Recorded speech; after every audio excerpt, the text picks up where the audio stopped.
السلام علیکم معزز students, welcome by 3D zone academy. اس ویڈیو سیریز میں ہم آٹو کیڈ 2D 3D اور دیگر کیڈ سے ریلیٹڈ سافٹ ویئر سیکھنے جا رہے ہیں۔ عموماً اسٹوڈینٹس پہلے 2D اور پھر 3D سیکھنے کی طرف بڑھتے ہیں، لیکن 3D زون اکیڈمی 2D اور 3D ایک ساتھ سکھانے جا رہی ہے۔ یقیناً 3D ماڈلنگ اور 3D اینیمیشن کی مارکیٹ میں بہت زیادہ ڈیمانڈ ہے اور 3D زون اکیڈمی یہی سکھانے میں کوشاں ہے۔ آٹو کیڈ کے GUI کے متعلقہ ہمارا یہ دوسرا لیکچر ہے۔ اس سے پہلے یعنی لیکچر نمبر 4 میں ہم نے مکمل ڈیٹیل کے ساتھ سکرین پر گرافک انٹرفیس کے نام منشن کیے تھے تاکہ آپ کو مشق کرنے میں آسانی ہو، اور اس لیکچر یعنی لیکچر نمبر 5 میں ہم انٹرفیس کو ڈیٹیل کے ساتھ سٹڈی کریں گے۔ سکرین پر سب سے اوپر آپ دیکھیں تو کوئک ایکسیس ٹول بار کے اوپر لکھا ہے ڈرافٹنگ اینڈ اینوٹیشن، اور اس کے سامنے ایک چھوٹا سا تیر کا بٹن ہے۔ آٹو کیڈ میں یہاں بھی ایک چھوٹا سا تیر کا بٹن ہو، اس کا مطلب ہے اس کے اندر سب کمانڈز یا سب مینیوز موجود ہیں۔ جب ہم کوئک ایکسیس کے اوپر display button drawing and annotation کے سامنے موجود ایرو کے اوپر کلک کرتے ہیں تو اس کے اندر مزید 3 سب مینیو کھل کر ہمارے سامنے آ جاتے ہیں۔ Number 1 drafting and annotation, number 2 3D basic, number 3 3D modelling.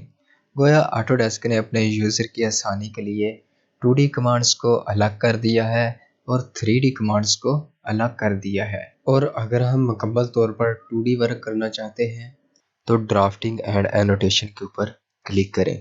Drafting and annotation کے اوپر کلک کرتے ہی مکمل طور پر 2D کی کمانڈز کھل کے ہمارے سامنے آ جائیں گی۔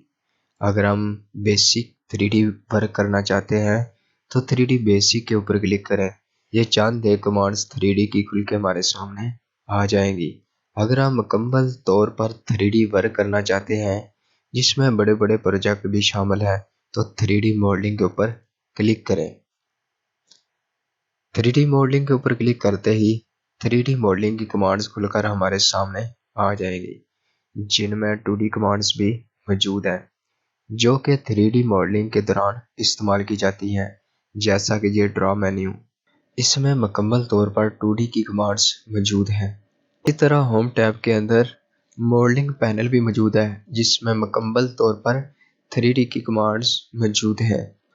معزز اسٹوڈینٹس، اسی سے ریلیٹڈ آپ ایک ٹپس بھی یاد رکھیے، اگر آپ 3D ماڈلنگ سے 3D بیسک یا 3D بیسک سے 3D ماڈلنگ وغیرہ کی طرف جانا چاہتے ہیں تو یہ تینوں کمانڈز اس وقت تک کام نہیں کریں گی جب تک کہ کمانڈ لائن کے اندر موجود ایکٹیو کمانڈز کو آپ کینسل نہ کر دیں۔ فار ایگزامپل، میں نے اسٹریچ کمانڈ کو ایکٹیو کیا ہے اس لائن کو سٹریچ کرنے کے لیے، تو آپ ورک سپیس پر دیکھ سکتے ہیں یہ تینوں بٹن ہائیڈ ہو چکے ہیں، اب یہ کام نہیں کریں گے۔ سب سے پہلے آپ ایکٹیو کمانڈز کو اسکیپ کی مدد سے کینسل کریں، اس کے بعد یہ ورک کریں گے۔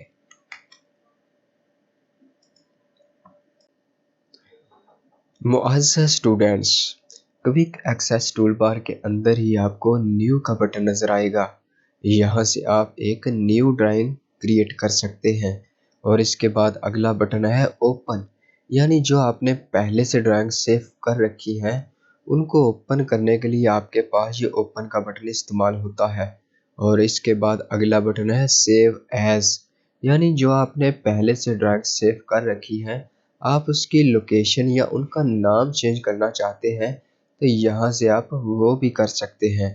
اس کے بعد اگلا بٹن ہے open from web and mobile, اس کی مدد سے آپ آٹو ڈیسک اکاؤنٹ میں لاگ ان ہو سکتے ہیں، یہ بھی ہم انشاءاللہ بعد میں مکمل ڈیٹیل کے ساتھ سیکھیں گے۔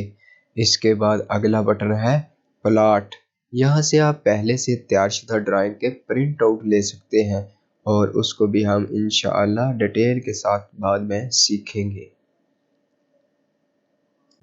اس کے بعد آگے 2 بٹن ہیں جن کا نام انڈو اور ریڈو ہے۔ ورکنگ ایریا میں آپ اپنے کام کے دوران آپ نے لاسٹ ٹائم جو بھی کمانڈ استعمال کی ہے ان کمانڈ کی مدد سے آپ ان کو دیکھ سکتے ہیں۔ اس کا فائدہ یہ ہے کہ دوران کام آپ سے کوئی غلطی ہو جاتی ہے تو آپ ان کمانڈ کی مدد سے واپس جا سکتے ہیں۔ مثال کے طور پر لاسٹ ٹائم میں نے جو کمانڈ استعمال کی ہے ان کو دیکھنا چاہتا ہوں تو پیچھے جانے کے لیے انڈو کے بٹن کے اوپر کلک کرتا ہوں، اور اگر آگے جانا چاہتا ہوں تو ریڈو کے بٹن کے اوپر کلک کرتا ہوں۔ جتنی دفعہ آپ انڈو کے بٹن کو پریس کریں گے اتنے سٹیپ آپ پیچھے جائیں گے، جتنی دفعہ آپ ریڈو کے بٹن کو پریس کریں گے اتنی دفعہ آپ آگے کی طرف جائیں گے۔ اور اس کے بعد اگر آپ غور فرمائیں تو کوئک ایکسیس ٹول بار کے باہر جو کمانڈ آپ کو نظر آ رہی ہے یہی کمانڈ آپ کو اپلیکیشن مینیو بٹن کے اندر بھی نظر آ رہی ہے۔ یہ کمانڈ آپ یہاں سے بھی استعمال کر سکتے ہیں اور وہاں سے بھی استعمال کر سکتے ہیں، طریقہ سیم ہی ہے۔ اس کے بعد ہے ریبن۔ ریبن کو سمجھنے کے لیے سب سے پہلے آپ کو ٹیب اور پینل کا پتہ ہونا چاہیے۔ ٹیب کسے کہتے ہیں اور پینل کسے کہتے ہیں، کیونکہ ٹیب اور پینل کا ایک مشترکہ نام ہے جس کو ریبن کہا جاتا ہے۔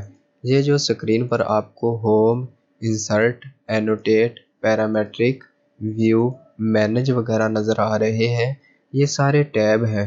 پھر ہر ٹیب کو کمانڈ کے حساب سے مختلف پارٹس میں ڈیوائیڈ کر دیا گیا ہے، یعنی ہوم ٹیب میں ڈرا، موڈیفائی، اینوٹیشن، پینل وغیرہ موجود ہیں۔ ریبنز کو ہائڈ اور ان ہائڈ کرنے کے لیے جو کمانڈ استعمال کی جاتی ہے وہ ہے کنٹرول+0۔ فرسٹ ٹائم جب آپ کنٹرول+0 پریس کریں گے تو ریبن ہائڈ ہوگی، اور اگر آپ سیکنڈ ٹائم اسی کو یعنی کنٹرول+0 کو پریس کریں گے تو یہ ان ہائڈ ہو جائے گی۔ اس کے بعد اگلی کمانڈ ہے سرچ۔ اس کا کیا مطلب ہے، یعنی اگر آپ آٹو کیڈ کی کسی بھی کمانڈ کے متعلق کوئی ہیلپ چاہتے ہیں تو آٹو ڈیسک آپ کو اس کے متعلق ہیلپ پرووائڈ کرے گا، لیکن اس کے لیے آپ کے پاس انٹرنیٹ ہونا ضروری ہے۔ تو اس کا طریقہ کار یہ ہے، جو بھی کمانڈ آپ سرچ کرنا چاہتے ہیں، جس کمانڈ کے متعلق آپ ہیلپ لینا چاہتے ہیں، اس کا نام یہاں پر لکھ کر انٹر کریں۔ فار ایگزامپل میں لائن کمانڈ کے متعلق کچھ ہیلپ چاہتا ہوں تو میں نے لائن لکھ کر انٹر کیا تو یہ ڈائریکٹ ہمیں آٹو ڈیسک ویب سائٹ پہ لے جائے گا، اور یہاں پر لائن کمانڈ کے متعلق مکمل معلومات مہیا کر دی گئی ہے۔ یہ کمانڈ کہاں پر ہے اور یہ کیسے کام کرتی ہے، آپ اس سائٹ سے ڈائریکٹ یہاں پر لکھ کر بھی کمانڈ سے متعلق ہیلپ سرچ کر سکتے ہیں۔ اس کے بعد ہے نیویگیشن ٹول بار۔ اس کی مدد سے آپ ٹرانسفارم کا مکمل کام لے سکتے ہیں، اور اس کا کام کرنے کا طریقہ بہت ہی سمپل ہے۔ آپ اس کی مدد سے اپنی ڈرائنگ کے ویو دیکھ سکتے ہیں، پوری ڈرائنگ شیٹ کو موو کر سکتے ہیں، زوم ان زوم آؤٹ کر سکتے ہیں، پوری ڈرائنگ شیٹ کو روٹیٹ کر سکتے ہیں وغیرہ۔ مکمل تفصیل کے ساتھ انشاءاللہ بعد میں سیکھیں گے۔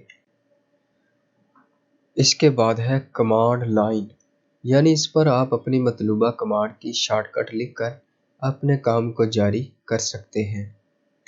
اور لے آؤٹ ٹیب، اس میں آپ اپنی ڈرائنگ کو ماڈل ویو میں دیکھ سکتے ہیں یا پھر لے آؤٹ کے حساب سے بھی دیکھ سکتے ہیں، یعنی جب آپ اپنی ڈرائنگ کا پرنٹ آؤٹ لینا چاہتے ہیں تو آپ دیکھنا چاہتے ہیں کہ اس کا سکیل کون سا ہے اور پیج کا سائز وغیرہ کتنا ہے۔ اس کے بعد ہے ٹوگل کمانڈز۔ ٹوگل کمانڈز ہمارے کام کو اور بھی آسان کر دیتی ہیں اور ہمارے ورک سپیڈ کو بڑھا دیتی ہیں۔ یہ ایسی کمانڈز ہوتی ہیں جن پر ایک دفعہ پریس کرنے سے آن ہو اور دوسری دفعہ پریس کرنے سے آف ہو۔ ان کو بھی بعد میں 1 بائی 1 مکمل تفصیل کے ساتھ سیکھیں گے۔ اگر آپ کے آٹو کیڈ میں یہ ٹوگل کمانڈز کم نظر آ رہی ہیں تو ان کے ساتھ ہی رائٹ کارنر پہ یہ ایک بٹن ہے جس کا نام ہے کسٹمائزیشن، اس کے اوپر آپ کلک کریں۔ یہ ٹوگل کمانڈز کی مکمل لسٹ کھل کر ہمارے سامنے آ گئی ہے۔ اب 1 بائی 1 ان پر چیک لگا دیں تو یہ کمانڈز بھی کمانڈ بار میں شو ہونے لگیں گی۔